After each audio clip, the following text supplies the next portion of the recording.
Florida Congressman Cory Mills joins us now. Congressman, you're on the Armed Services Committee. Has our response to these attacks on our troops been strong enough, you think?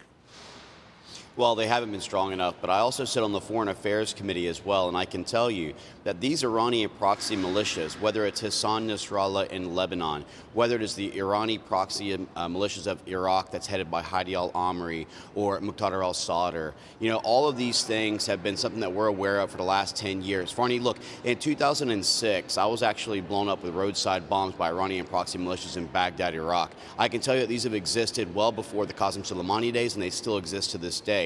And this actual administration has done nothing to work with our partners, whether it be the Iraq National Intelligence, whether it be our partners throughout Syria, whether it be looking at how we can actually thwart the efforts by supporting Israel's defense and bolstering their approach. The idea is that they're trying to slow them down in their approach to be able to wipe out a terrorist organization like Hamas, as opposed to supporting their efforts in a way that would actually eliminate them and start holding our adversaries accountable like Iran to put sanctions back on them, because they're making more revenue in oil now than they have under the last 3 administrations. The counter-argument, if I may make it, is that our restraint has stopped it being a much wider war, and it's kept the price of oil down. It's now about $77 a barrel.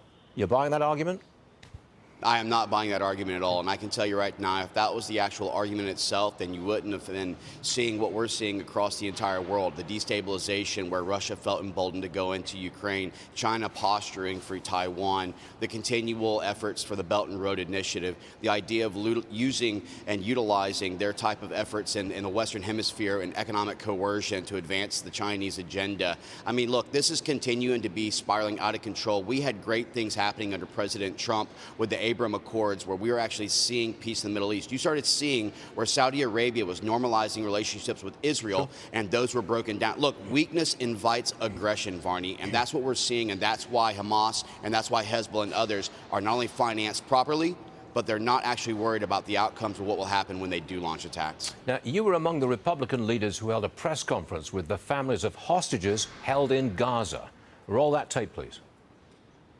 In 30 days, every day is like eternity to me, and I can't wait any longer because I know that he was shot. This is a wake-up call, not only for Israel, not only for the Jewish community. This is a wake-up call for all of you here, all of America, all of Europe. You are next. Well, Congressman Biden, the president, he wants a 3-day pause to get the hostages out. Wouldn't any kind of pause help Hamas? It would indeed. And look, that hearing these families, I'm a father, it's heart-wrenching. Yep. I can't even put myself into their shoes. I spent a lot of my time overseas, and unfortunately, no one wins in any war. You're always going to have collateral damage and civilian casualties on both sides.